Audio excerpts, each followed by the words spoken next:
భద్రాచలం కాంగ్రెస్ పార్టీలో వర్గ విభేదాలు భగ్గుమన్నాయి. భద్రాచలం ఎమ్మెల్యే తెల్లం వెంకట్రావుపై మాజీ ఎమ్మెల్యే పోడెం వీరయ్య ఒక్కసారిగా విమర్శలు గుప్పించారు. ఎమ్మెల్యే అసలు కాంగ్రెస్ వాది కాదంటూ, నిజమైన కాంగ్రెస్ కార్యకర్తలకు అన్యాయం చేస్తున్నానంటూ ఘాటైన విమర్శలు చేశారు. తమను పక్కన పెట్టి చిన్న చూపు చూస్తున్నానంటూ వీరయ్య కార్యకర్తలతో వాపోయారు. అసలైన కాంగ్రెస్ కార్యకర్తలకు అన్యాయం జరిగిందనడానికి ఇందిరమ్మ ఇళ్ల కేటాయింపై నిదర్శనమన్నారు. ఇందిరమ్మ ఇళ్లు మొత్తం ఎమ్మెల్యే తన అనుచరులకి ఇచ్చుకున్నారని ఆరోపించారు.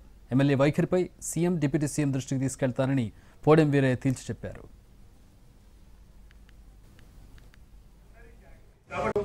సీనియర్ నాయకులం, కాంగ్రెస్ వాదులం, మరి ఇక్కడ కాంగ్రెస్ వాదులు ఎవరున్నారని కూర్చోబెట్టినందుకు అడగాల్సిన బాధ్యత ఇప్పుడు మన దాంట్లో కలిసినటువంటి ఎమ్మెల్యే గారికి ఉందని ఈ సందర్భంగా మీకు చెప్పాలి. ఎందుకంటే ఆయన మమ్మల్ని అడగాలి, ఏం ఆయనకి ఆయన జాగిరి కాదు కదా, నా జాగిరి కాదు, ఆయనయే జాగిరి కాదు. ఇలా కాంగ్రెస్ పార్టీ అధికారంలోకి వచ్చింది, మన అందరి జాగిరిది, ఈ మండలంలో ఉన్న నాయకుల అందరి జాగిరి. కాబట్టి ఇక్కడ అందరూ కూర్చోబెట్టుకుని కాంగ్రెస్ వాదులకు ఎక్కువ ఇచ్చే, ఆయనతో వచ్చిన వాళ్ళకు కూడా ఇంత మేము కాదనేది లేదు.